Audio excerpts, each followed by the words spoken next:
Okay, remember the guys at MASH? They were talking about Frank Burns, and they were teaching the local Koreans English, and they were teaching them the English phrase, Frank Burns eats worms. Good old MASH.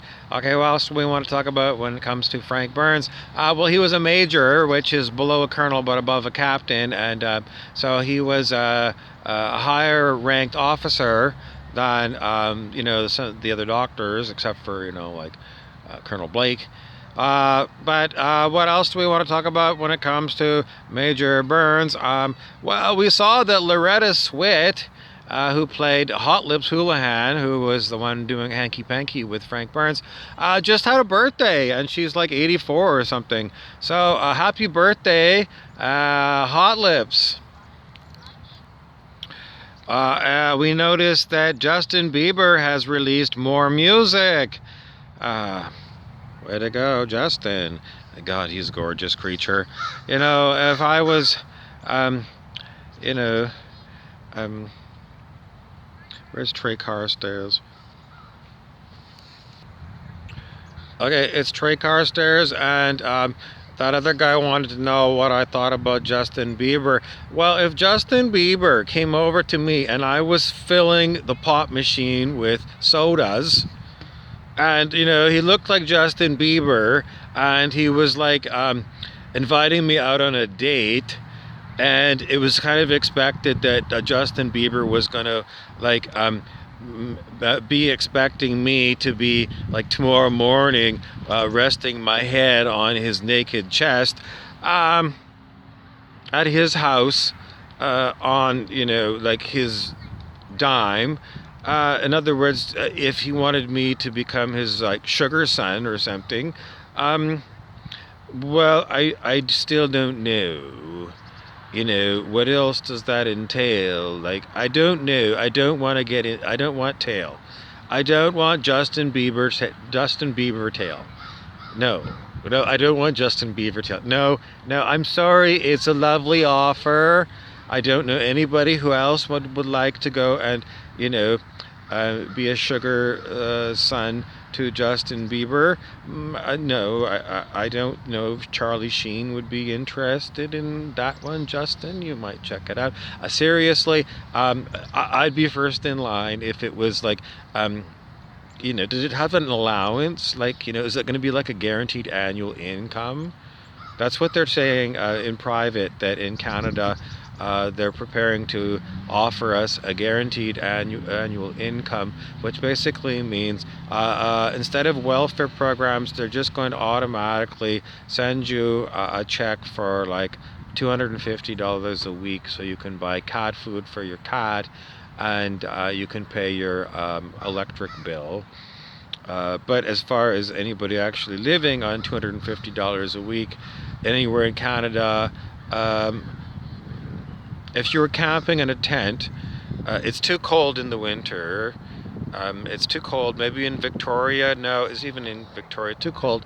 But when somebody could do it in Victoria, Canada, and people have in the past set up tent cities on like public park property, and if you had $250 a week and you were living um, um, like that, could you live for 200? So that'd be like,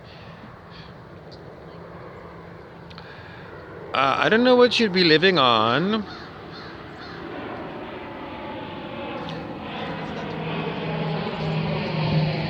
250 a week. Uh, uh, I guess you could live off maybe, I don't know, like even slices of pizza that used to be $1 a slice. I don't know how much slices of pizza are now. Anyways, a guaranteed annual income at a low rate. Well, um, instead of welfare, okay, it's really no better, is it? Or what are you losing? Oh, well, I don't know. What have you got that you have got to? I don't know how it works. Anyway, it's being talked about in private as part of the COVID-19 um, Recovery Act or something. In the meantime, the governments of Canada continue to go deeper and deeper into debt. Word is in perhaps Ottawa, Ontario, the Doug Ford government is going to restrict drinking hours again. And in Ottawa, it's going to be, instead of the current 11 o'clock close of the bar, which was down from the 2 o'clock closing of the bar before the Rona.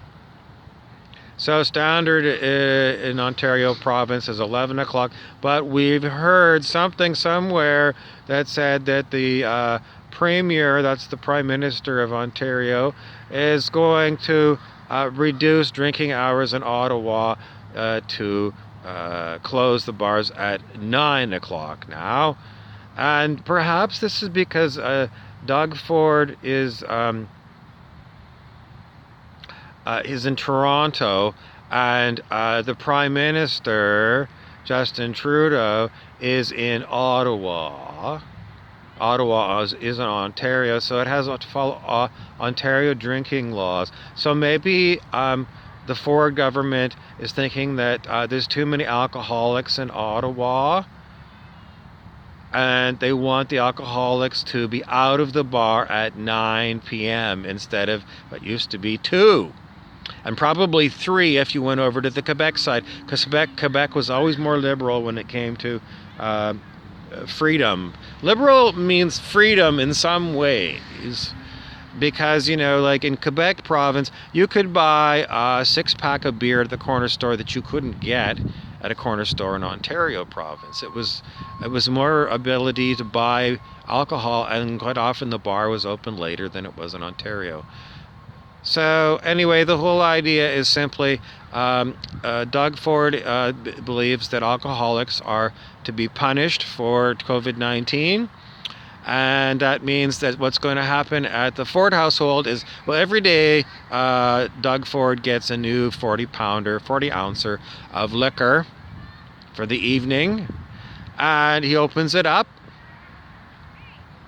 And in the past, well, pretty much the bottle, I don't know, but it would be but if the bar closed at 2, then the bar closed at 2 at the Ford household, and he put a stopper into the bottle of booze, and you couldn't drink past 2.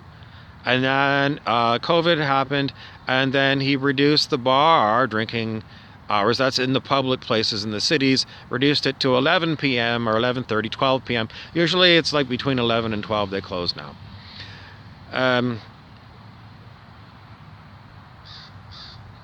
So I don't know where this is going. It's like 9 o'clock Ottawa, the Ford household. Well, they're in Toronto, and I don't know if Toronto is going to 9 o'clock, but that's when the bottle top goes back on the bottle of scotch.